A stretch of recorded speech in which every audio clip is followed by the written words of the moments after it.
നമ്മുടെ ഉടമ്പടിയുടെ അഭിഷേകത്തിനും ശാക്തീകരണത്തിനും ഏറ്റവും സുപ്രധാനമായ ഒരു വചനമാണ് നമ്മളിപ്പോൾ ധ്യാനിക്കാൻ പോകുന്നത്. അതോടുകൂടി നിങ്ങൾക്ക് കുറച്ചുകൂടി നിങ്ങളുടെ ഉടമ്പടി എടുത്തവർക്കും അത് പുതുക്കാൻ ഉദ്ദേശിക്കുന്നവർക്കുമൊക്കെ പുതിയ ഉൾക്കാഴ്ച ലഭിക്കുമെന്ന് ഞാൻ കരുതുകയാണ്. 2 തിമോത്തി 2:1 അതാണ് ഫസ്റ്റ് വചനം. 2 തിമോത്തി 2:1 ഒരുമിച്ച് വായിക്കണം, പ്രാർത്ഥിക്കണം. 2 തിമോത്തി 2:1 എൻ്റെ മകനെ നീ യേശുക്രിസ്തുവിന്റെ കൃപാവരത്തിൽ നിന്നും ശക്തി സ്വീകരിക്കുക. അപ്പം ആത്മീയ ബലത്തിൻ്റെ പ്രധാനപ്പെട്ട ഈ ഉടമ്പടിയുടെ ഉദ്ദേശം തന്നെ അതാണ്. നമ്മളെപ്പോഴാണ് ശക്തി സ്വീകരിക്കുന്നത്? നമ്മൾ ബലഹീനമാകുമ്പോഴാണ്, അല്ലേ? പല സാഹചര്യങ്ങളും, രോഗം, വ്യഥകൾ, ജീവിത പ്രശ്നങ്ങൾ, സാമ്പത്തിക കടങ്ങൾ, വിശ്വാസ തകർച്ചകൾ, ഇങ്ങനെയുള്ള വ്യത്യസ്തമായ മേഖലകളിൽ നമ്മുടെ ശക്തി ചോർന്നു പോകും. ഇങ്ങനെ ഓരോ വിഷയങ്ങൾ വരുമ്പോഴേ എന്താണ് സംഭവിക്കുന്നത്? നമുക്ക്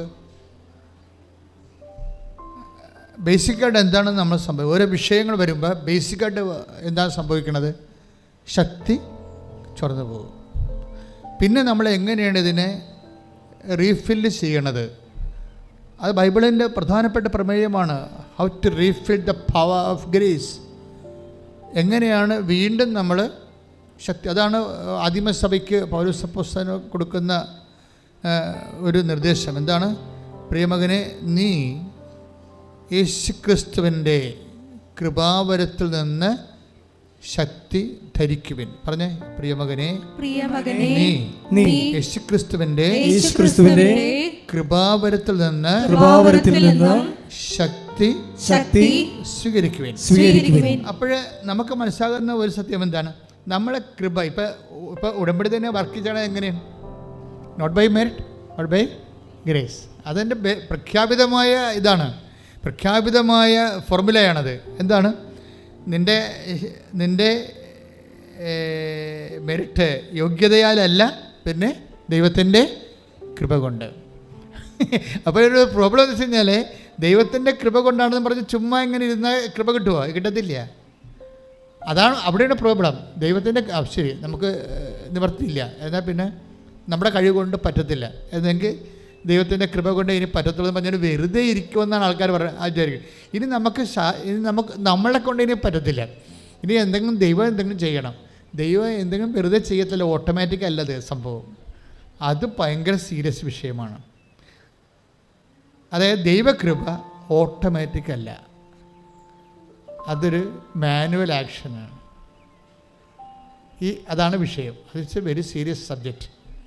ദൈവകൃപ ഓട്ടോമാറ്റിക് അല്ല. എന്ന് വെച്ച് കഴിഞ്ഞാൽ ഇപ്പോൾ കറണ്ട് പോകുമ്പോൾ ഓട്ടോമാറ്റിക്കായിട്ട് ഇൻവെർട്ടർ കയറി പിടിക്കും, അങ്ങനെ പിടിക്കത്തില്ല. അതായത് നമ്മൾ സ്വാഭാവിക ഇൻവെർട്ടറൊക്കെ ഉള്ള ഇൻസ്റ്റിറ്റ്യൂഷനിൽ എങ്ങനെയാണ്? കറണ്ട് പോകുമ്പോൾ പെട്ടെന്ന് ഇൻവെർട്ടർ കയറി പിടിക്കും. അങ്ങനെ നമ്മൾക്ക് കറണ്ട് പോയാൽ, യോഗ്യത പോയാൽ ഉടനെ കൃപ കയറി പിടിക്കത്തില്ല. മനസ്സിലായില്ല? കാര്യം മനസ്സിലായ?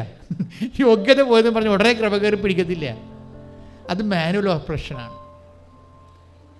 ഈ മാനുവൽ ഓപ്പറേഷൻസ് ഒത്തിരി, ഇതിൻ്റെ ഉടമ്പടി ഇത്രയും വെടിക്കെട്ട് പോലെ നിൽക്കേണ്ട കാരണം എന്ന് വെച്ച് കഴിഞ്ഞാൽ ഇതിൻ്റെ ഈ കൃപയുടെ മാനുവൽ ഓപ്പറേഷൻസ് ഭയങ്കരമാണ്. സത്യം പറഞ്ഞാൽ ഇപ്പോഴും ഞാൻ അമ്മയുടെ ഈശോൻ്റെ നടക്ക് നിൽക്കുകയാണ്. ഞാൻ നിങ്ങളോട് സത്യമേ പറയത്തുള്ളൂ. സത്യം അല്ലാതെ തന്നെ ഞാൻ തമാശയൊക്കെ, എൻ്റെ കൊളീഗ്സിനോടൊക്കെ തമാശയൊക്കെ പറയേ, അത് തമാശ ആയിട്ടുള്ള കാര്യങ്ങളെ പറയത്തുള്ളൂ, അല്ല സീരിയസ് കാര്യങ്ങൾ തമാശയോട് പറയത്തില്ല. അതെന്താ സംഭവിച്ചു കഴിഞ്ഞാൽ നമ്മൾക്ക് ഇതിനെക്കുറിച്ച് ഒരു ഐഡിയയും ഇല്ലായിരുന്നു. ഇത് ഇപ്പോൾ ഈ നിങ്ങളുടെ പച്ചത്തിരി, ഉടമ്പടി, നീലത്തിരി, ഇതൊക്കെ ഞാൻ ഒരിക്കലും ചിന്തിച്ചെഴുതിയല്ല ഇത്. സത്യമായിട്ട് ഞാൻ ഈ അമ്മയുടെ ഈശോയുടെ നടക്ക് നിൽക്കുകയല്ലേ. ഉടമ്പടിയെക്കുറിച്ച് എഴുതാനിരുന്നപ്പോൾ വന്ന എല്ലാ വിഷയങ്ങളുമാണിത്. ഉടമ്പടി തൈലം ഞാൻ ചിന്തിച്ചിട്ട് കൂടിയില്ല അങ്ങനൊരു സംഭവത്തെക്കുറിച്ച്. എഴുതിയപ്പോൾ ഇതെല്ലാം ഇങ്ങനെ ആയി വരുന്നതാണ്. എന്നുവെച്ചാൽ ദൈവികമായി എഴുത്തെന്ന് പറയണത് നമ്മൾ വേറെ ലോകമാണത്. ശരിക്കും അത് സാഹിത്യ സൃഷ്ടി പോലല്ല. അത് സാഹിത്യ സൃഷ്ടി നമ്മൾ ആദ്യം സങ്കല്പിക്കത്തില്ലേ, സങ്കല്പത്തിൽ നില വരുന്നത്. ഇതങ്ങനെയല്ല വരുന്നത്, ഇത് അഭിഷേകത്തിൽ നിന്നാണ് വരുന്നത്. സോഴ്സ് വ്യത്യാസമുണ്ട്. അതിനകത്ത് പറഞ്ഞിരിക്കുന്ന മുഴുവൻ കാര്യങ്ങൾ ഞാൻ പിന്നീട് നോക്കിയപ്പോൾ ഇപ്പോൾ ഉടമ്പടി നിബന്ധനയും അതുപോലെ തന്നെ നിയോഗവും സത്യം ഈശോയ്ക്കറിയാം, എനിക്കും അറിയാം. എന്താണ് അങ്ങനെ എനിക്ക് നേരത്തെ അറിയത്തില്ലായിരുന്നെന്ന്. ഉടമ്പടിക്ക് നിയോഗമുണ്ട്, നിബന്ധന ഉണ്ടെന്ന് എനിക്കറിയത്തില്ല. ഇത് എഴുതി വിട്ട് കഴിയുമ്പോൾ അവർക്ക് ഞാൻ ദൈവമേ ഇതൊക്കെ വല്ല ബൈബിളിക്ക് റെഫറൻസ് ഉണ്ടോ? കാര്യം സഭയിൽ എന്ത് പറയണമെന്നുണ്ടെങ്കിലും 3 റെഫറൻസ് ഉണ്ടാകണം. അല്ലാതെ വായി തോന്നുന്ന പോലെ ആർക്കും എന്തെങ്കിലും പറയാൻ പറ്റത്തില്ല. സഭയിൽ എന്ത് പറയണമെങ്കിലും 3 റെഫറൻസ് ഉണ്ടാകണം. ഒന്ന് സഭയുടെ ഒന്ന് വചനത്തിന് അതിൻ്റെ അകത്ത് വേരുണ്ടാകണം, ബേസ്മെൻ്റ് ഉണ്ടാകണം, അടിത്തറ ഉണ്ടാകണം. ദൈവവചനത്തില്ലാത്ത ഒന്നും സഭയ്ക്ക് പഠിപ്പിക്കാൻ അധികാരമില്ല. രണ്ടാമത് സഭയുടെ 2000 കൊല്ലത്തെ പാരമ്പര്യമുണ്ട്. ആ 2000 ഇപ്പം എന്താ ഈ ബെനഡിക്റ്റ് മാർപ്പാപ്പ കാല വെനകിക്കോടിൽ ദൈവത്തിൻ്റെ അടുത്തേക്ക് പോവുകയാണ്. എന്തുകൊണ്ടാണ് ബെനഡിക്റ്റ് മാർപ്പാപ്പ ഇത്രയും വാഴ്ത്തപ്പെട്ടത്? വളരെ നിശബ്ദനായി അവിടെ ജോലി ചെയ്ത ഒരാളാണ്. ഇത്രയും വാഴ്ത്തപ്പെട്ടതിന് വിഷയം ഈ പഠനങ്ങളെക്കുറിച്ച് റെഫറൻസ് അദ്ദേഹത്തിൻ്റെ അത്രയും ആർക്കുമില്ല. സഭയുടെ 2000 വർഷത്തെ പഠനങ്ങളെക്കുറിച്ചുള്ള അത് 1 by 1 ആയിട്ട് ഇങ്ങനെ ഒന്നിനൊന്ന് പൂരകമായിട്ട് നിൽക്കുകയില്ല, പരസ്പര വിരുദ്ധമല്ലല്ലോ. അപ്പോൾ അങ്ങനെ ഓരോ വിഷയത്തിനും സഭയ്ക്ക് പഠനങ്ങളുണ്ട്. അപ്പോൾ സഭയുടെ പഠനങ്ങളോട് യോജിച്ച് പോകണം. സഭയുടെ പഠനങ്ങൾ ഒറ്റയടിക്ക് ആർക്കെങ്കിലും എന്നെപ്പോലുള്ളവർക്ക് ഒറ്റയടിക്ക് കിട്ടുമോ? എത്രയോ വർഷത്തെ എൻ്റെ എക്സ്പേർട്സ് ഉണ്ട്, ഓരോരോ ഡിപ്പാർട്ട്മെൻറ്റ് എക്സ്പേർട്സ് ഉണ്ട്. അപ്പോൾ അവരോടൊക്കെ കൺകറൻറ്റ് ചെയ്യാതെ നമുക്ക് ഇതൊന്നും എഴുതി വെക്കാൻ പറ്റത്തില്ല. പക്ഷേ ഞാൻ എഴുതി കഴിഞ്ഞതിന് ശേഷം കൺകറൻസ് ചെയ്തപ്പോഴെല്ലാം കറക്റ്റായിരുന്നു. ഇപ്പം ഉടമ്പടിക്ക് നിയോഗം ഉണ്ടാകുക, നമ്മൾ അവിടെ വെക്കണത് എന്താണ്? നിയോഗമല്ലേ വെക്കണത്, അല്ലേ? പിന്നെന്താണ്? നിയോഗത്തിന് നിബന്ധന. ആ നിബന്ധനയെ ശരിക്കും ഉടമ്പടിയെക്കുറിച്ച് എഴുതി കഴിഞ്ഞ സമയത്ത് ഇതിൻ്റെ ബിബ്ലിക്കൽ റെഫറൻസ് നോക്കിയപ്പോഴാണ് പുറപ്പാടിൻ്റെ പുസ്തകത്തിൽ നിയോഗമുണ്ട്, നിബന്ധനയുണ്ട്. ഉടമ്പടിയുടെ എല്ലാ ഫോർമാറ്റിലും നിയോഗമുണ്ട്, നിബന്ധനയുണ്ട്. അപ്പോൾ ഞാൻ സ്വന്തമായിട്ട് ഇരുന്നുകൊണ്ട് ദൈവതിരുസന്നിധിയിൽ എളിമയോട് ദൈവമേ ഇത് എനിക്കറിയാൻ പാടില്ലാഞ്ഞിട്ട് പോലും നീ എനിക്കിതെല്ലാം പറഞ്ഞു തന്നല്ലോ എന്ന് കൃത്യമായിട്ട്. അതുകൊണ്ടാണ് ഉടമ്പടി പക്ക ബിബ്ലിക്കൽ മാത്തമാറ്റിക്സാണ് ഉപയോഗിച്ചിരിക്കുന്നത്. എൻ്റെ അടുത്ത് ഒക്കെ ബിബ്ലിക്കൽ മാത്തമാറ്റിക്സ് ഒന്ന് പറയാൻ പറ്റുമെങ്കിൽ, ഇല്ലെങ്കിൽ അങ്ങനെ ഒരു സബ്ജക്റ്റ് നമ്മൾ ഇനി റിസർച്ച് ചെയ്യേണ്ടി വരും. അതായത് വചനഗണിതത്തിലാണ് ഈ സംഭവം ചെയ്തിരിക്കുന്നത് മുഴുവനും. കാര്യം എല്ലാം ഒന്നിനൊന്ന് പൂരകമായിട്ട്. അതുകൊണ്ട് തന്നെ പക്കയായിട്ട് നിങ്ങളിത് എക്സിക്യൂട്ട് ചെയ്താൽ അതായത് A+B² എന്ന് പറഞ്ഞ പോലെ കറക്റ്റായിട്ടാണ് ഇത് വർക്ക് ചെയ്യത്തുള്ളത്. അല്ലാതെ ഇതിൻ്റെ അകത്ത് അംബിഗ്വേഷൻ, ഒരു ഹൈപ്പോത്തസിസ് അങ്ങനെ ഒന്നുമില്ല. ഇത് 2+2 4 വർക്ക് ചെയ്യും. എന്താ പറയണത്? പ്രിയ മകനെ, 2 തിമോത്തി 2:1 എന്താ പറയണത്? പ്രിയ മകനെ പറഞ്ഞേ, പ്രിയ മകനെ നീ യേശുക്രിസ്തുവിന്റെ കൃപാവരത്തിൽ നിന്ന് ശക്തി ധരിക്കുവേൻ.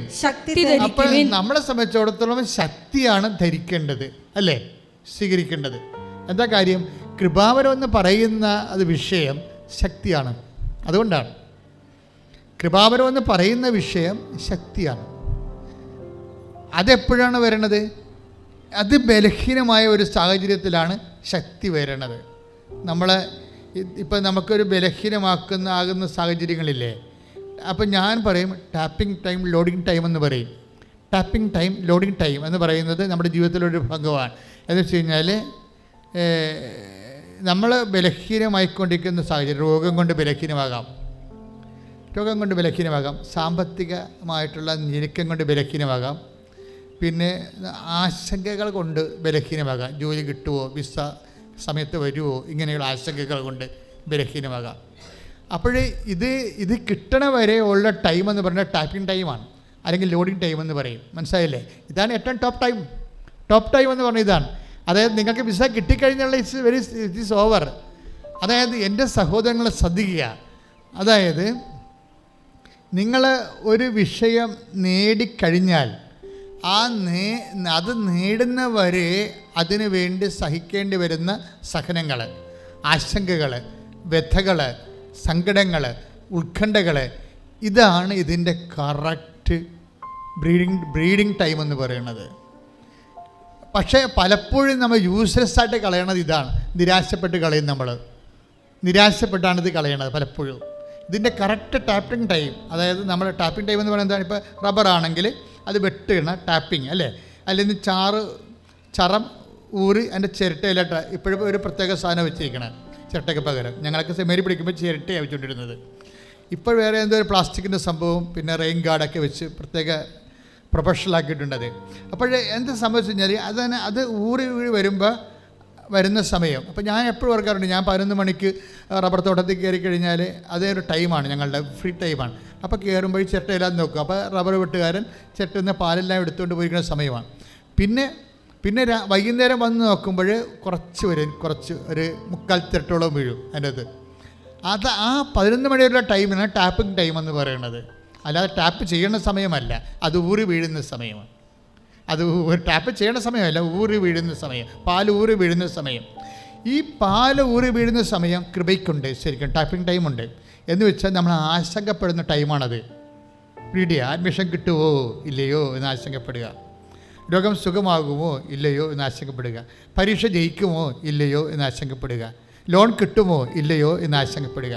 ഈ ആശങ്കപ്പെടുന്ന ടൈമെന്ന് പറയണത് അത് ദൈവത്തിൻ്റെ ടൈമാണത്. അതാണ് നമ്മൾ തിരിച്ചറിയണം. അത് ദൈവത്തിൻ്റെ സമയമാണ്. പലപ്പോഴും അതായത് ഈ ടൈം മുഴുവനും പ്രാർത്ഥന കൊണ്ടാണ് ഫില്ല് ചെയ്യേണ്ടത്. പിടികിട്ടില്ലേ? ഈ ആശങ്ക ടൈമെല്ലാം. അതുകൊണ്ട് ഞാനെപ്പോഴും ചെയ്യേണ്ടത്, അതായത് സ്വന്തമായിട്ടൊരു പ്രെയർ ഇതുപോലെ ഡിഫിക്കൽട്ട് ടൈംസ് പ്രാർത്ഥിക്കാൻ നമുക്ക് ഉണ്ടാകണം നല്ലതാണ്. എന്ന് വെച്ച് കഴിഞ്ഞാൽ ഓട്ടോമാറ്റിക്കായിട്ട് എന്തെങ്കിലും വിഷയം ഉണ്ടാകുമ്പോൾ ഓട്ടോമാറ്റിക്കായിട്ട് തന്നെ അവിടെ ഓട്ടോമാറ്റിക് ഉണ്ട് കേട്ടോ, മാനുവൽ അല്ലത്. അതായത് പെട്ടെന്ന് ഇപ്പോൾ ഞാനാണെങ്കിൽ പെട്ടെന്ന് എൻ്റെ പഠനകാലത്തായിരുന്നു, 10ാം ക്ലാസ്സിലൊക്കെ പഠിക്കുന്ന കാലത്ത് 4ാം ക്ലാസ് തൊട്ട് 10ാം ക്ലാസ് വരെ എനിക്ക് നല്ല ഓർമ്മയുണ്ട്. അപ്പോൾ ഞാൻ എന്തെങ്കിലും എനിക്ക് ഒരു ബുദ്ധിമുട്ടുണ്ടായി ഞാൻ ഉടനെ കർത്താവിൻ്റെ മാലാഖ് ചെല്ലും. കാര്യം എനിക്ക് അന്ന് അദ്ദേഹം അറിയാൻ പാടില്ലായിരുന്നു. കർത്താവിൻ്റെ മാലാഖ് ഭയങ്കര വെടിക്കെട്ട് പ്രാർത്ഥനയാണ്. പിന്നെയാണ് സെമിനാരിലെത്തി അതിൻ്റെ തിയോളജി പഠിച്ചപ്പോഴാണ് മനസ്സിലായത്, ദൈവമേ അനുഭവമാണല്ലോ കയ്യിലിരുന്നതെന്ന്. അത്രയും ശക്തമാണ് ഈ കർത്താവിൻ്റെ മാലാഖ. നമ്മൾ അത് ത്രിസംഖ്യ ജപം എന്നൊക്കെ സന്ധ്യ ജപം എന്നൊക്കെ പറഞ്ഞ് ചെല്ലി അങ്ങനെ ചെല്ലണ ജപം അല്ല, അതിൻ്റെ അത് കണ്ടൻറ്റ് വൈസ് ഭയങ്കര ശക്തമാണത്. കണ്ടൻറ്റ് വൈസ് കർത്താവിൻ്റെ മാലാഖ പരിശുദ്ധ മറിയത്തിൽ വചിച്ചു, പരിശുദ്ധാത്മാ ഗർഭം ധരിച്ചു. അത് തന്നെയാണ് നമ്മൾ പിന്നീട് ജപമാലയായിട്ട് ഡെവലപ്പ് ചെയ്ത് വന്നത് സഭയിൽ. അതാണ് ജപമാലയായിട്ട് ഡെവലപ്പ്. അത് ആദ്യം ഈ കർത്താവിൻ്റെ മാലാഖ തന്നെ ഉണ്ടായിരുന്നുള്ളൂ. പിന്നീടാണ് അത് ഈ 12ാം നൂറ്റാണ്ടായപ്പോൾ ജപമാലയായിട്ട് കൺവേർട്ട് ചെയ്തത്. അത് ഭയങ്കര പവർ. ഇപ്പോൾ ജപമാല തന്നെ പ്രകാശത്തിൻ്റെ ദിവസങ്ങളായിട്ട് പിന്നീട് അതിൻ്റെ റേഞ്ച് വർദ്ധിക്കുകയാണ് ചെയ്തത്. ഇതെല്ലാം യുദ്ധായുധങ്ങളാണ്, ഇതെല്ലാം യുദ്ധായുധങ്ങൾ, വാർ വെപ്പൺസാണ് ഇതെല്ലാം. പക്ഷേ ആദ്യമുള്ളത് കർത്താവിൻ്റെ മാലാഖയായിരുന്നു. അപ്പോൾ ഞാൻ കുഞ്ഞുനാളിലൊക്കെ എപ്പോഴൊക്കെ ചൊല്ലിക്കൊണ്ടിരുന്നത് കർത്താവിൻ്റെ മാലാഖയാണ് ചെല്ലേണ്ടത്. ക്ലാസ്സിലൊക്കെ പോകുമ്പോഴും ഹോംവർക്ക് ചെയ്യാത്തപ്പോഴും അടി കിട്ടുമെന്ന് ഉറപ്പാകുമ്പോഴും ഒക്കെ ചൊല്ലിക്കൊണ്ടിരുന്ന സംഭവം കർത്താവിൻ്റെ മാലാഖയാണ്. കാരണം വീട്ടിലെ ജോലിയും ഹോംവർക്കും എല്ലാം കൂടി നടക്കത്തില്ലായിരുന്നു, അത്രയും പാടായിരുന്നു. അപ്പം നമ്മൾ അടി കിട്ടാതിരിക്കാൻ വേണ്ടി ചെല്ലണത് കർത്താവിൻ്റെ മാലാഖയാണ്. ഇത് എന്താ വെച്ചാൽ അന്ന് അതാണ്. അപ്പം നമ്മളെ സംബന്ധിച്ചിടത്തോളം ഒരു പ്രെയർ ഉണ്ടാകണം നല്ലതാണ്. നിങ്ങൾക്ക് ചൊല്ലി അഭിഷേകമാകണ പ്രെയർ, മാനുവലാകാതെ അഭിഷേകമാകണ പ്രെയർ എന്ന് വെച്ചാൽ കാര്യം അത് ഈ അതായത് ടാപ്പിംഗ് ടൈമിൽ പ്രാർത്ഥിക്കേണ്ടതാണ്. കഴിഞ്ഞ ദിവസങ്ങളൊരു സാക്ഷ്യം ഉണ്ടായത് എനിക്ക് ഭയങ്കര ഇഷ്ടപ്പെട്ടൊരു സാക്ഷ്യം ഉണ്ടായി. എന്താ സംബന്ധിച്ചാൽ അത് ഭയങ്കര ഒരു എൻജിനീയറാണ്, സയൻറ്റിസ്റ്റാണ്, IT സയൻറ്റിസ്റ്റാണ്. കാര്യം ഞാൻ എവിടെയൊക്കെ പറഞ്ഞ അമേരിക്കൻ സെക്യൂരിറ്റി, ബാങ്ക് സെക്യൂരിറ്റിയുടെ നമ്മുടെ ഈ ഗേറ്റിംഗ് നിൽക്കുന്ന സെക്യൂരിറ്റി അല്ല, ബാങ്ക് സെക്യൂരിറ്റി, ബാങ്കിൻ്റെ IT സെക്യൂരിറ്റി ഡിപ്പാർട്ട്മെൻറ്റിൽ വർക്ക് ചെയ്യുന്ന ആളാണ്. അവരുടെ സോഫ്റ്റ്വെയർ എപ്പോഴും ഇങ്ങനെ അവർ അപ്ഡേറ്റ് ചെയ്തുകൊണ്ടിരിക്കും, അല്ലെങ്കിൽ അവർ ഹാക്ക് ചെയ്യും, അങ്ങനെ ബാങ്ക് തന്നെ പൊളിഞ്ഞു പോകാൻ സാധ്യതയുണ്ട്. അമേരിക്കൻ ബാങ്കിൻ്റെ സെക്യൂരിറ്റി വർക്ക് ചെയ്യുന്ന ഒരാൾ, അയാൾ ഡിസ്മിസ്ഡ് ആയി അവിടെ നിന്ന്. ഡിസ്മിസ്ഡ് എന്ന് വെച്ച് കഴിഞ്ഞാൽ അവരുടെ ഒരു പ്രോജക്റ്റ് കഴിഞ്ഞ് ഇറങ്ങി, ഇനി അയാൾ ഇടുകയാണെങ്കിൽ അപ്ഡേഷൻ എക്സാം ഉണ്ട്. അപ്പോൾ ശമ്പളം എന്ന് വെച്ചാൽ വല്ലാത്ത പെശക്ക് ശമ്പളമാണ് ശരിക്കും. പക്ഷേ അത് വീണ്ടും അതിൻ്റെ അകത്ത് ജോലി കിട്ടണമെന്നുണ്ടെങ്കിൽ പുതിയ പരീക്ഷ എഴുതണം. അത് 20 സീറ്റാ മറ്റേ ഉള്ളു ലോകത്തെമ്പാടുമായിട്ട്. അപ്പോൾ അതിൻ്റെ അകത്ത് 10,000-2,000 പേരുണ്ട്. അപ്പോൾ ഈ മനുഷ്യൻ വളരെ ഇന്ത്യയിൽ സെൻറ്ററില്ല. ഇന്ത്യൻ സെൻറ്റർ വെച്ചാൽ ഓൺലൈനിൽ മദ്രാസിലാണ് ഔട്ട്ലെറ്റ് ഉള്ളത്, ഓൺലൈനിൻ്റെ തന്നെ. അപ്പോൾ അങ്ങനെ അത് എഴുതിക്കൊണ്ടിരിക്കുന്ന സമയത്ത് പെട്ടെന്ന് സിസ്റ്റം ഓഫായി പോകും. പരീക്ഷ എഴുതിക്കൊണ്ടിരിക്കുന്ന സമയത്ത് പെട്ടെന്ന് സിസ്റ്റം ഓഫായി പോകും. അത് പിന്നെ തീർന്നില്ല പരിപാടി. പക്ഷേ ഈ മനുഷ്യൻ ആ സാക്ഷ്യം കഴിഞ്ഞ നമ്മുടെ യൂട്യൂബിൽ കിടപ്പുണ്ട്. ആ സാക്ഷ്യം എങ്ങനെ അറിയാമോ? സിസ്റ്റം ഓഫായപ്പോൾ ഞാൻ ജപമാല പ്രാർത്ഥിക്കാൻ തുടങ്ങിയെന്ന്. സിമ്പിൾ. ടാപ്പിംഗ് ടൈമിൽ വന്നേണ്ട. അപ്പോൾ ഞാൻ ടാപ്പിംഗ് ടൈം വന്നപ്പോൾ ഈശോ എനിക്ക് എക്സാമ്പിൾ വന്ന കണ്ട. അത് കറക്റ്റാണ്, ഞാൻ പറഞ്ഞ കറക്റ്റാണെന്ന് പറയാൻ വേണ്ടി എനിക്ക് എക്സാമ്പിൾ വന്നുണ്ട്. സിസ്റ്റം ഓഫായിപ്പോയി. സിസ്റ്റം ഓഫാകുമ്പോൾ ഓട്ടോമാറ്റിക്കലായിരിക്കണം, അതവിടെ മാനുവലില്ല. നിങ്ങളുടെ സിസ്റ്റം ഓഫായാൽ നിങ്ങളുടെ ലൈഫിൽ ഇതുപോലെ എന്തെങ്കിലും ഒരു പെട്ടെന്നൊരു തടസ്സം വന്നു കഴിഞ്ഞാൽ അപ്പം തന്നെ ഓട്ടോമാറ്റിക്കായിട്ട് നിങ്ങൾക്ക് അഭിഷേകമായി കിട്ടിയിരിക്കുന്ന പ്രാർത്ഥന ഓൺ ചെയ്യണം. ഓൺ ചെയ്യല്ല, ഓൺ ചെയ്യപ്പെടണം. അപ്പോൾ അഭിഷേകം അത് വലിയ ഒരു പ്രധാനപ്പെട്ട കാര്യമാണ്. കാര്യം നമ്മളുടെ ജീവിതത്തിൽ ദൈവം നമ്മളെ സിംഗിളായിട്ടാണ് സൃഷ്ടിച്ചിരിക്കുന്നത്. പിടിയോ? ദൈവം സിംഗിളായിട്ടാണ് സൃഷ്ടിച്ചിരിക്കുന്നത്.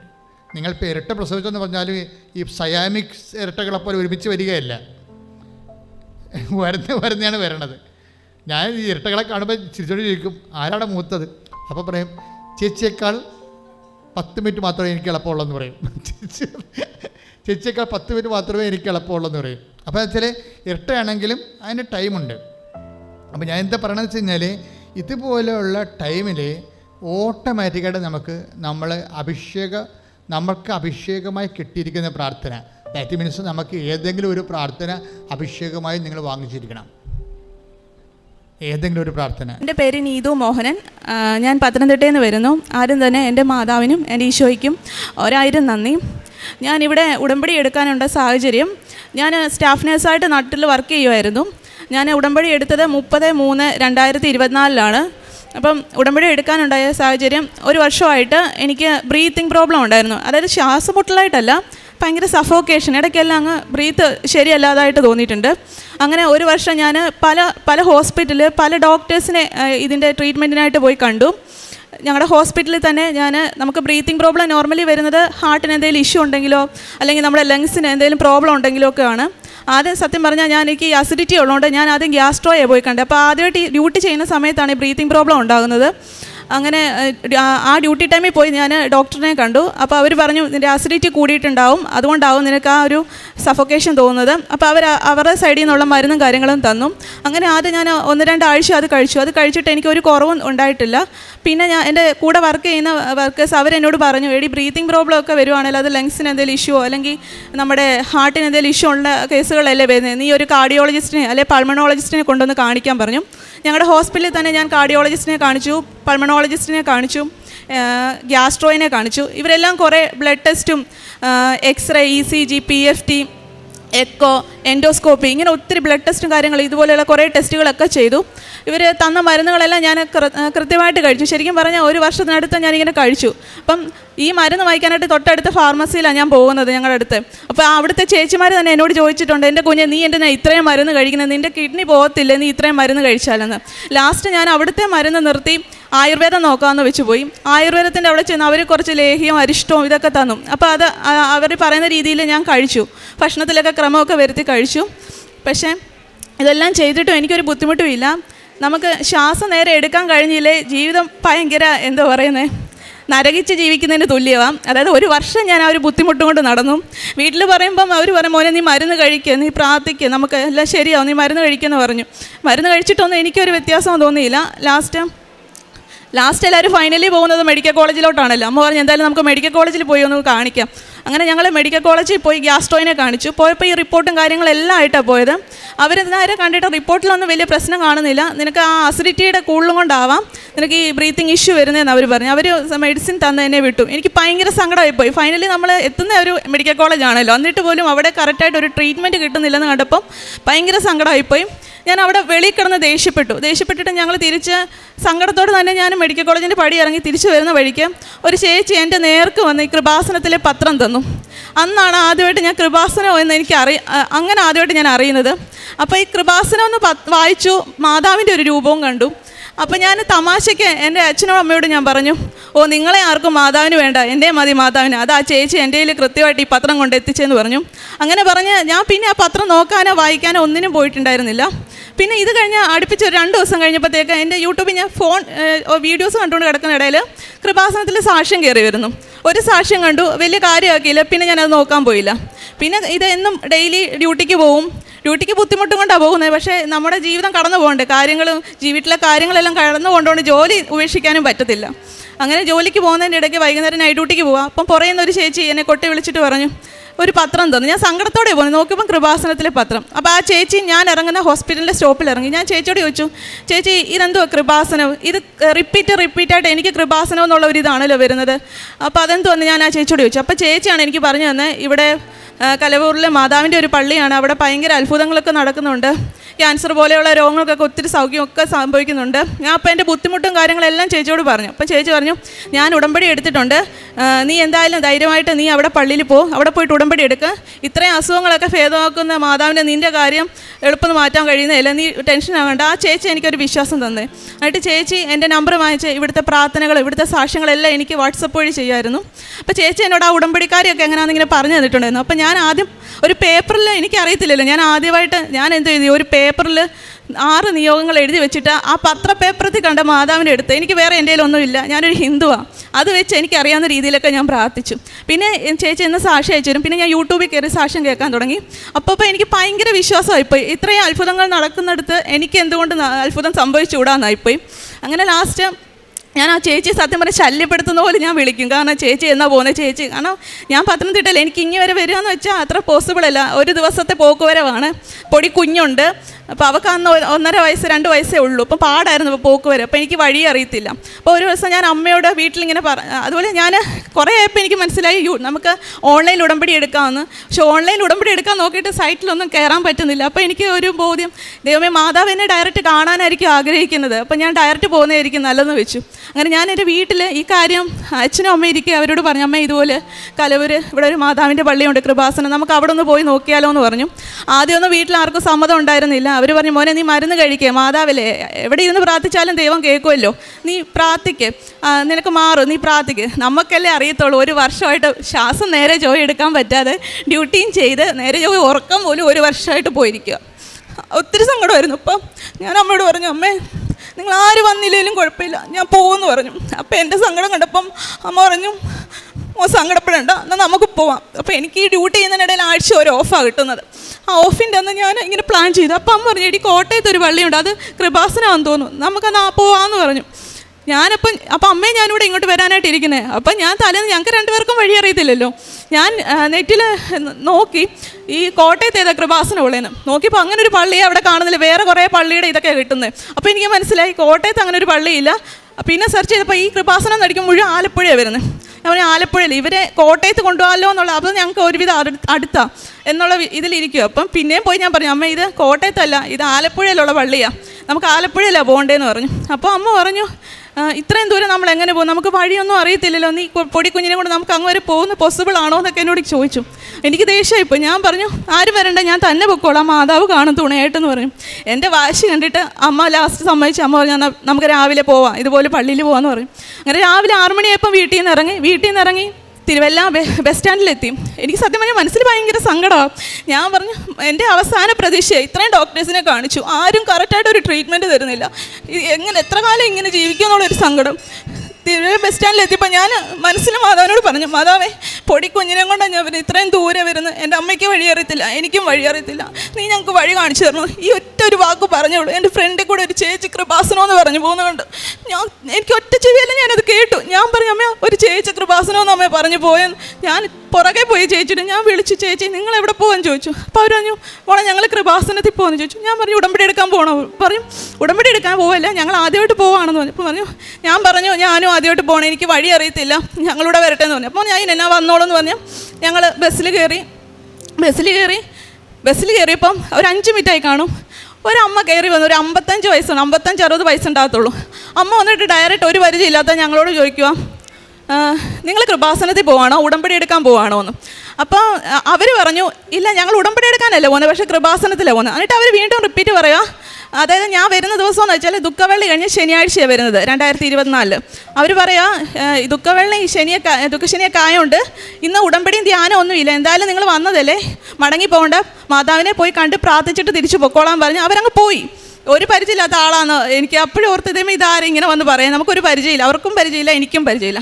എന്നിട്ട് ഭയങ്കര സങ്കടമായി. ഇവിടെ വന്നപ്പം ഭയങ്കര സങ്കടം. ഒന്ന് സന്തോഷമുണ്ട്, കാരണം മാതാവിനെ കാണാൻ പറ്റിയല്ലോ. പിന്നെ സങ്കടം എന്ന് വെച്ചാൽ ഉടമ്പടിയില്ല. ഞാൻ എല്ലാത്തിലും പ്രിപ്പയർഡായിട്ട് വന്നേ ഉടമ്പടി എടുക്കണമെന്നുള്ളത്. ഇവിടെ വന്ന് ആദ്യം ഞാൻ ഇവിടെ വന്ന് പ്രാർത്ഥിച്ചു, മാതാവിനോട് പറഞ്ഞു എനിക്ക് ലാസ്റ്റ് നീയെങ്കിലും എന്നെ കൈവെടിയല്ലേ എന്നുള്ള രീതിയിൽ ഞാൻ പ്രാർത്ഥിച്ചു. ഇവിടെ വന്ന് നോക്കിയപ്പോൾ നമ്മുടെ മാതാവിൻ്റെ ഇവിടെ ഓരോ ബോർഡൊക്കെ വായിച്ച് അവിടെ ഉപ്പല്ല മണ്ണെടുക്കുന്ന ഇത് കണ്ടു. ഞാൻ ആ മണ്ണെടുക്കാൻ പോയി. അപ്പോൾ എൻ്റെ അമ്മ പറഞ്ഞു, എടി അവിടെ എഴുതി വെച്ചിട്ടുണ്ട് ഉടമ്പടി എടുത്തവരെ, ഉടമ്പടി പുതുക്കാൻ വന്നവരെ വേണം മണ്ണെടുക്കാമെന്ന്. എനിക്കത് കേട്ടപ്പോൾ ഭയങ്കര സങ്കടവും ദേഷ്യമായിപ്പോയി. കാരണം ഞാൻ ഉടമ്പടി എടുക്കാൻ വന്നു, പക്ഷേ ഇന്ന് ഉടമ്പടി ഇല്ല. അതുപോലെ തന്നെ മണ്ണെടുക്കാനുള്ള ഒരു യോഗ്യത പോലും എനിക്കില്ലേ മാതാവേ എന്ന് ഞാൻ ഇവിടെ വന്ന് ചോദിച്ചു. പൊട്ടിക്കറി ഞാൻ എടുത്തിട്ട് ഞാൻ പറഞ്ഞു, അമ്മേ മാതാവിനറിയാം ഞാനിവിടെ എടുത്തത് മാതാവിനറിയാം, ഞാൻ ഉടമ്പടി എടുക്കാനായിട്ട് വന്നതാണ്, അതുമൊക്കെ മാതാവിനറിയാം, അപ്പം മാതാവ് എന്നോട് അങ്ങ് ക്ഷമിച്ചോളൂ എന്ന് പറഞ്ഞു. ആ മണ്ണെടുത്ത് ഇവിടെ വന്ന് ഇരുന്ന് ഭയങ്കരമായിട്ട് കരഞ്ഞ് പ്രാർത്ഥിച്ചു. ഒരു 1-2 മിനിറ്റ് കഴിഞ്ഞപ്പോഴത്തേക്ക് കൗണ്ടറെ വിളിച്ച് പറയാ ഉടമ്പടി എടുക്കാൻ വന്നവർ കൗണ്ടർ 2-ലോട്ട് വരുവാന്ന്. അതായത് 2-3 ദിവസമായിട്ട് ഇവിടെ ഇല്ല, ഉടമ്പടി ഇല്ല, ധ്യാനവും ഇല്ല. അങ്ങനെ ഇടുന്നിടത്ത് ഉടമ്പടി എടുക്കാൻ വന്നവർ കൗണ്ടർ 2-ലോട്ട് വരും. അപ്പം തന്നെ എനിക്ക് വിശ്വാസമായി, കാരണം മാതാവ് എന്നെ കണ്ടിട്ടുണ്ടെന്ന്.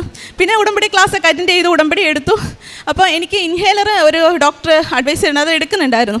അപ്പം ഞാൻ എന്നും അത് എടുത്തില്ല. ഒരു 2 ദിവസം കഴിയുമ്പോൾ എനിക്കൊരു ബുദ്ധിമുട്ട് ഫീലാവും.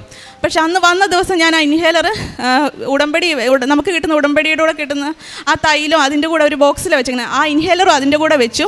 എന്നിട്ട് ഞാൻ മാതാവിനോട് പ്രാർത്ഥിച്ച ഒരു കാര്യമാണ്, മാതാവേ ഇനി ഈ ഇൻഹേലർ എൻ്റെ കൈ തൊടിക്കാൻ നീ അനുവദിക്കല്ലേ എന്ന് മാത്രം പ്രാർത്ഥിച്ചു. പിറ്റേ ദിവസം തന്നെ ഞാൻ പത്രം കൊടുത്തു തുടങ്ങി. 3-4 ദിവസം പത്രം കൊടുത്തു കഴിഞ്ഞപ്പോഴത്തേക്ക് എൻ്റെ മനസ്സിൽ ഞാൻ പറയും, മാതാവേ ഇത് മറ്റുള്ളവരുടെ അനുഭവം പറഞ്ഞാണല്ലോ ഞാൻ ഈ പത്രം കൊടുക്കുന്നത്, എനിക്കൊരു അനുഭവം തന്നുകൂടെ, എനിക്ക് മറ്റുള്ളവരിൽ പത്രം എത്തിക്കുമ്പം എൻ്റെ കാര്യം പറഞ്ഞ് വേണം എനിക്ക് പത്രം എത്തിക്കാമെന്ന് പറഞ്ഞു. ഒരു 8-9 ദിവസമായപ്പോൾ എനിക്കറിയത്തില്ല പെട്ടെന്നുണ്ടായ മാറ്റം, എനിക്ക് ആ ഒരു സഫോക്കേഷൻ മാറി തുടങ്ങി. പിന്നെ ആ ഒരു ബുദ്ധിമുട്ട് പിന്നെ ഇപ്പം ഞാൻ 1.5 വർഷം ആവുന്നു, ഇതുവരെ ആ ഇൻഹേലർ എടുക്കേണ്ടേ വന്നിട്ടില്ല. ആ സഫോക്കേഷൻ എന്നിൽ നിന്ന് പൂർണ്ണമായിട്ട് മാതാവ് മാറ്റി തന്നു.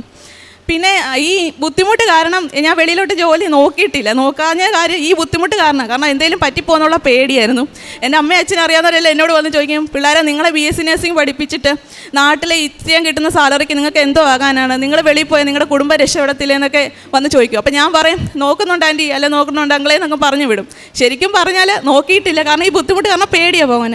അങ്ങനെ ലാസ്റ്റ് ഞാൻ ഇതുപോലെ ഈ നിയോഗം വെച്ചിട്ടുണ്ടായിരുന്നു എൻ്റെ ജോലിയുടെ കാര്യം. അപ്പോൾ പെട്ടെന്ന് എൻ്റെ സിസ്റ്ററെ വിളിച്ചു. അവൾ ബഹ്റിനിൽ അവൾ സെറ്റിൽഡാണ്. അപ്പോൾ അവൾ എന്നെ വിളിച്ചിട്ട് പറഞ്ഞു, എടി ഇതുപോലെ ബഹ്റിൻ ഡിഫൻസിൻ്റെ ഇൻ്റർവ്യൂ വരുന്നുണ്ട്, നീ അറ്റൻഡ് ചെയ്യുക, അപ്പോൾ നമ്മൾ ഫാമിലി എല്ലാം ഒരുമിച്ച് നിൽക്കാമല്ലോ എന്നുള്ളൊരു രീതിയിൽ അവൾ എന്നോട് പറഞ്ഞു. അങ്ങനെ ഞാൻ അവൾ പറഞ്ഞ പ്രകാരം ഞാൻ ഇൻ്റർവ്യൂ അറ്റൻഡ് ചെയ്യാനായിട്ടിരുന്നു. ഇൻ്റർവ്യൂ അറ്റൻഡ് ചെയ്യുന്നതിന് മുന്നേ ഞാൻ ഇവിടെ വന്ന് മാതാവിനെ കണ്ടിട്ട് ഇതിൻ്റെ പഠിക്കക്കൂടെയാണ് ഞാൻ ഇൻ്റർവ്യൂ അറ്റൻഡ് ചെയ്യാൻ പോയത്. അപ്പോൾ ഞാൻ മാതാവിനോട് പറഞ്ഞു, മാതാവേ ഇത് കിട്ടുവാണെങ്കിൽ ഞാൻ ആദ്യം നിന്നോടെ ഈ റിസൾട്ട് വന്ന് പറയത്തുള്ളൂ, ഇൻ്റർവ്യൂ നീ എൻ്റെ കൂടെ ഉണ്ടാകണമെന്ന് പറഞ്ഞു. ഇൻ്റർവ്യൂ അറ്റൻഡ് ചെയ്യാൻ പോയി. ഇൻ്റർവ്യൂ അറ്റൻഡ് ചെയ്യാൻ ചെന്നിടത്ത് എവിടെ പോയാലും എൻ്റെ കൂടെ പത്രവും കാണും, ഉപ്പും കാണും, തേനും കാണും. പോകുന്നിടത്ത് ഇൻ്റർവ്യൂവിന് പോയെടുത്ത് അവിടെ എല്ലാ പിള്ളേർക്കും പത്രവും കൊടുത്തു. പിന്നെ അവരോട് പറഞ്ഞു മാതാവിൻ്റെ കാര്യങ്ങൾ, എൻ്റെ എന്നിലുണ്ടായ അത്ഭുതങ്ങളൊക്കെ ഞാൻ പറഞ്ഞു. പിന്നെ ആ ഇൻ്റർവ്യൂവിൻ്റെ റിസൾട്ട് വരുന്നത് ഒരു 7 ദിവസം കഴിഞ്ഞാണ്. അപ്പോൾ ഞാൻ പിന്നെ ഓർത്ത് കുറച്ച് ദിവസമല്ല പള്ളിയിൽ പോയിട്ട് നമുക്കൊന്ന് പോയേക്കാന്ന് വെച്ച് ഞാൻ പള്ളിയിൽ പോരാനായിട്ട് ഇറങ്ങിയപ്പം വരുന്ന വഴിക്ക് ഫോണിലോട്ട് മെസ്സേജ് വരുവാണ്, യു ആർ സെലക്റ്റഡ് എന്ന് പറഞ്ഞ്. ഞാൻ പറഞ്ഞിരുന്ന മാതാവേ ഫസ്റ്റ് ഇതിൻ്റെ ഇൻ്റർവ്യൂ റിസൾട്ട് ഞാൻ നിന്നോടേ പറയത്തുള്ളൂ എന്ന് പറഞ്ഞേ. അങ്ങനെ ഞാൻ വീട്ടിലാരെയും വിളിച്ചില്ല.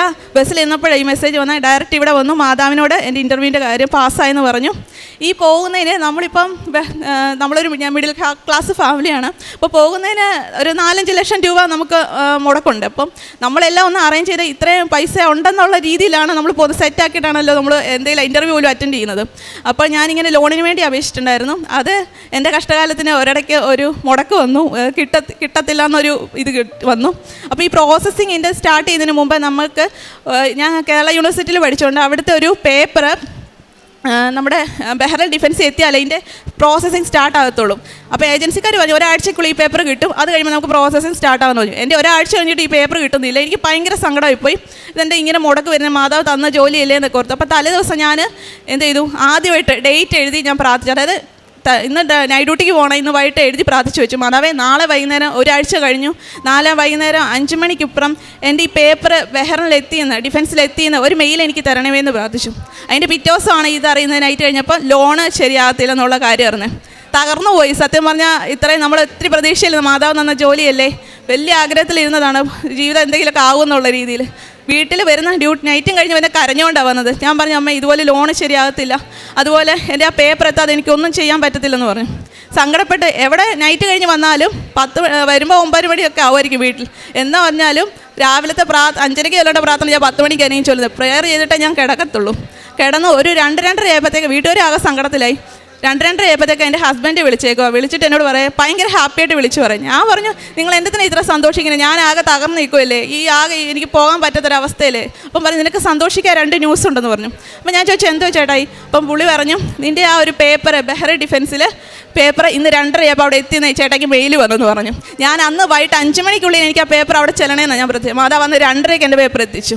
അതുപോലെ തന്നെ എൻ്റെ 4 വർഷമായിട്ട് മുടങ്ങിക്കിടന്ന PF 86,000 രൂപ, ഞാൻ പൈസയ്ക്ക് വേണ്ടി കരഞ്ഞ ദിവസം ഇവിടെ പോകാനായിട്ട് 86,000 രൂപ എൻ്റെ അക്കൗണ്ടിൽ ക്രെഡിറ്റ് ആയെന്ന് പറഞ്ഞ് ഇത് മെസ്സേജ് വന്നിരിക്കുന്നു.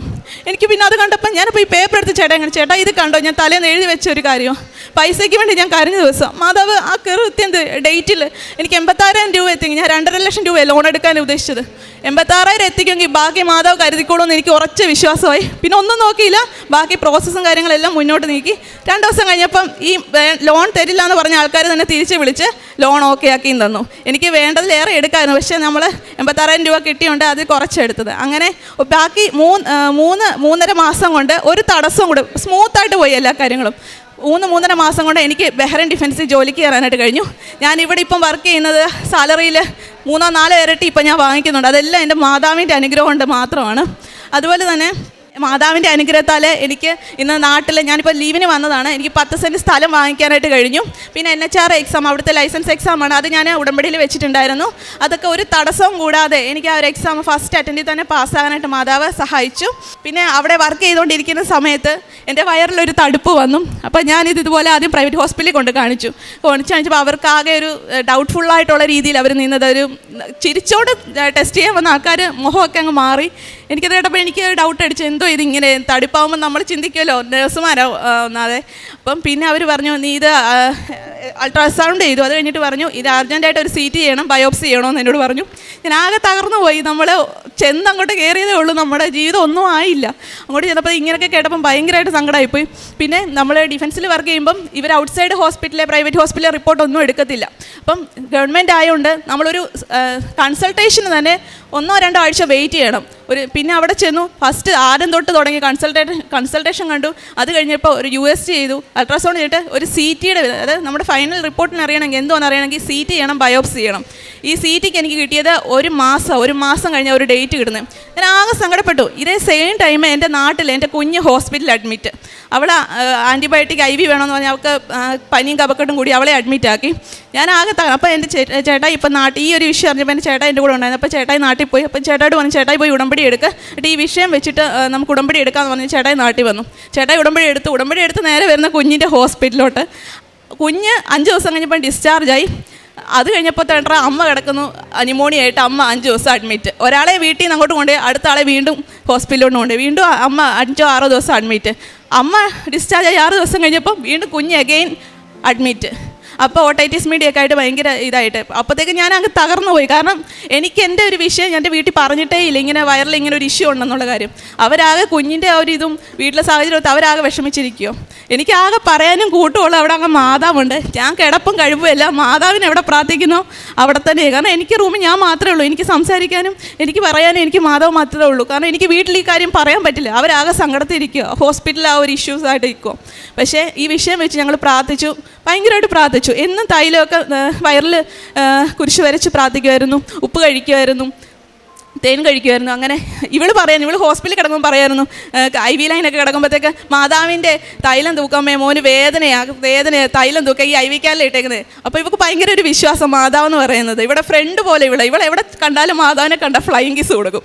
അപ്പോൾ അവൾക്ക് ഭയങ്കര ഒരു വിശ്വാസം. അപ്പം ഇത് വന്നിട്ട് നമ്മൾ ചേട്ടൻ തിരിച്ച് ഇതെല്ലാം കേസ് കഴിഞ്ഞ് തിരിച്ചു വന്നു. എന്നിട്ട് എന്നെ CT കൊണ്ടുപോയി ബയോപ്സി വിട്ട് മാതാവിനോട് ആദ്യം ബയോപ്സിയുടെ സാധനം 8-9 ദിവസത്തിനുള്ളിൽ നമ്മുടെ റിപ്പോർട്ട് കിട്ടുന്നത്. പക്ഷേ എൻ്റെ റിസൾട്ട് വീണ്ടും ലേറ്റ് ഏതോ വേറെ എടുത്തോട്ടൊക്കെ അയച്ചിട്ടുണ്ടെന്ന് പറഞ്ഞു.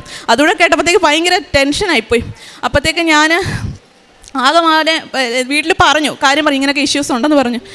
അപ്പം വീട്ടുകാർക്കും ഭയങ്കര സങ്കടം. അങ്ങനെ മാതാവിൻ്റെ അനുഗ്രഹത്താൽ ആ റിസൾട്ട് നോർമലാക്കി തന്നു, ഒരു കുഴപ്പമില്ല. അതൊരു ചെറിയൊരു ഇതാണ്, പേടിക്കേണ്ട ക്യാൻസർ. ഞാൻ പ്രാർത്ഥിച്ച മാതാവേ ഒരു ഓങ്കോളജിയോ ഒരു കീമോയോ അങ്ങനെ എടുക്കേണ്ട ഒരു അവസ്ഥ മാതാവേ നീ വരുത്തല്ലേന്ന്. കാരണം നമ്മൾ കാണുന്നതാണ് ഓങ്കോ പേഷ്യൻ്റെയൊക്കെ ഇഷ്ടംപോലെ പേഷ്യനെ കാണുന്നത്. കാരണം അവർ നരയിക്കുന്ന ഞാൻ കണ്ടിട്ടുണ്ട്. അപ്പം നമ്മൾ ഒന്നും ആയില്ല ജീവിതം. അപ്പം അങ്ങനെ മാതാവിൻ്റെ അനുഗ്രഹത്താൽ ആ ഒരു ഇത് സോൾവായി കിട്ടി.